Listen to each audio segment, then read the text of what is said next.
تمرين مهم علشان تقدر تزود بيه كثافة وضخامة عضلة البايسبس، وهو تمرين البراشر كير.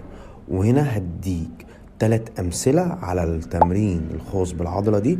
بس الأول عشان تفهم، تمرين البراشر كير بيشتغل على حاجة اسمها الشورت هيد أو الجزء الداخلي من عضلة البايسبس، وده بدوره بيدي كثافة لشكل الدراع من الجهة الداخلية اللي هو الميدل سايد. اول تمرين هو تمرين الاي زد بار براشر كير، وده الفيديو بتاعه علشان تشوف اداء التمرين الصح.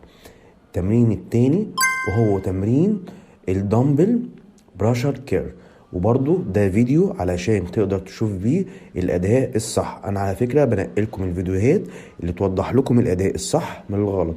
وتالت تمرين تمرين الماشين براشر كير، وخلي بالك هنا انك انت تظبط الكرسي كويس علشان تدي إتاحة انك انت تعمل استطالة كاملة للعضلة وانت ماسك البار، والمسكة هنا هتكون واسعة نسبيا علشان تقدر تزود بيه الحمل على عضلة البايسبس.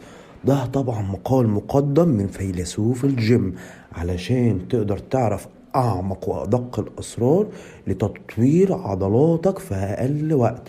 كل اللي انت محتاجه هتضيف التمرين تختار واحد منه وهتثبته لمدة 4 شهور.